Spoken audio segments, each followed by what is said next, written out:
Friday night, and you just showed up at a party. You're talking to someone from your chem class when you see this kid stretched out on the sofa. He looks really out of it. Pointing in his direction, you ask, "What's up with him?" She says, "I don't know. Maybe he drank too much. I don't really even know that guy." Still, he doesn't look okay to you. If you were in this situation, what would you do? That guy might be experiencing acute intoxication, also called an overdose. An overdose can happen when someone drinks too much, takes too many drugs, or mixes the wrong substances. Drugs that can cause an overdose include depressants like alcohol, Xanax, and Valium. Stimulants like Adderall, cocaine, and Ritalin. Opioids like heroin, fentanyl, Vicodin, Percocet, and oxycodone. And even club drugs like ketamine or MDMA, also called Molly or ecstasy. The number of drinks or the amount of drugs it takes to cause an overdose varies, depending on things like someone's weight and their drug tolerance. People that abuse alcohol or drugs can be at risk for many problems. They could be injured in a car accident or become a victim of sexual assault. They might get into fights or other interpersonal conflicts. They could even get arrested and possibly go to jail. An overdose is a dangerous situation that can quickly lead to a medical crisis and even death.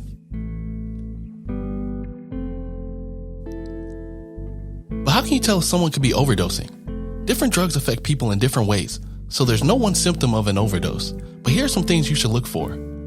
Some opioids can make your pupils really small, almost like pinpoints, and certain tranquilizers can cause large, dilated pupils. You might see breathing changes, either shallow, slow, rapid, or uneven. They might gasp or even stop breathing altogether, and you might hear unusual noises, like choking or gurgling. Their heart rate might be irregular.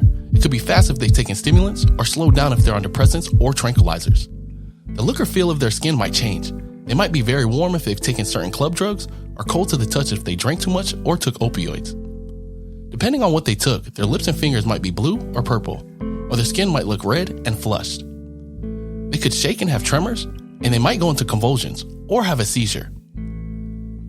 They might also become lightheaded or dizzy, or say that they have a really bad headache. Someone's mental state can be altered by many types of drugs. They may seem delirious or out of touch with reality. They might look agitated, aggressive, or angry, and they may even become violent. They could say that they feel really tired, seem uncoordinated and unsteady, or disoriented and confused. They might move slowly, seem lethargic, or lose consciousness. And if no one steps in to help, an overdose could eventually even lead to death.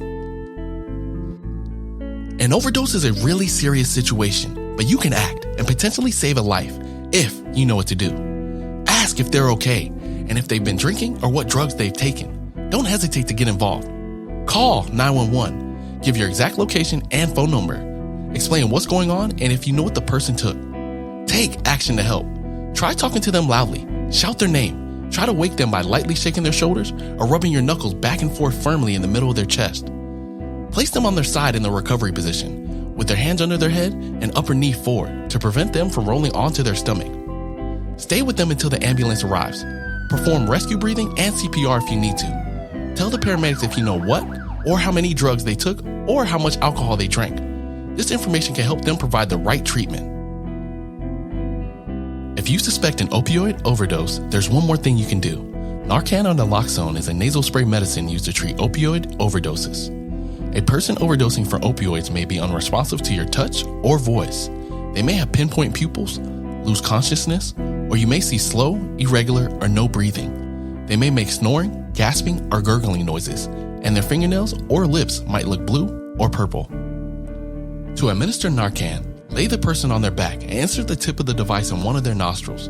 Using your thumb, depress the plunger fully to dispense the medication. If they respond, turn them on their side and put them in the recovery position. Continue to watch their breathing closely. If it doesn't return to normal or the breathing difficulty resumes, repeat the process after 2 to 3 minutes and give an additional spray of Narcan using a new device in the opposite nostril. Repeat doses may be necessary. Because Narcan or naloxone reverses the effects of an opioid overdose for only 30 to 90 minutes, it's possible for a person to experience the effects of an overdose after a dose of Narcan wears off. After using Narcan, call 911 right away, even if the person wakes up.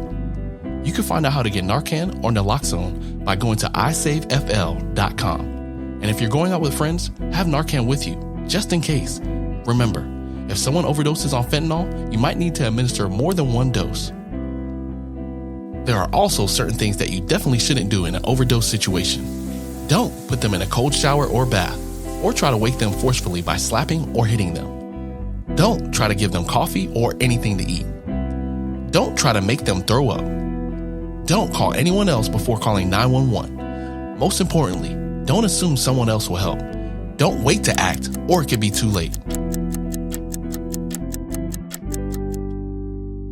There are many things you could do to help, but unfortunately, a lot of people don't act for a number of reasons. And if you really think about it, they're not good reasons at all. I might lose friends. What will I say to his mom if he dies? He just needs to sleep it off.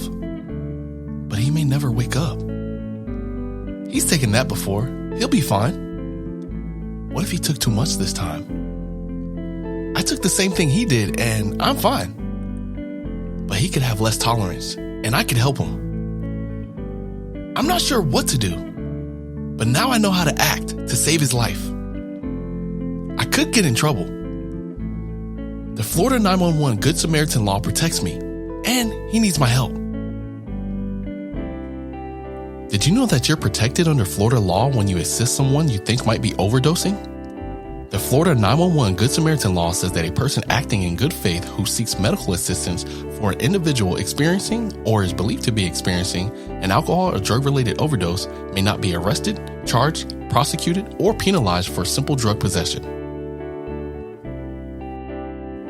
Let's review what we've learned about dealing with an overdose. Ask questions to find out if they're in trouble. Call 911 for medical assistance. Take action to save a life. You can make a difference. Call 911 for help. Administer Narcan for an opioid overdose. And always wait with the person until EMS arrives. And remember that in Florida, you're protected when acting as a good Samaritan to try to help someone who might have overdosed. Be the ultimate influencer and an everyday hero. Step up and act. Here we are, back at the party again. But now you know a lot more about the dangers of a drug or alcohol overdose, what it can look like, and what you can do to help. So what will you do now? Act as if a life depends on it, because it just might. Hey man, are you okay? I'm not sure. Did you take anything? Yeah, I did, and I don't feel right.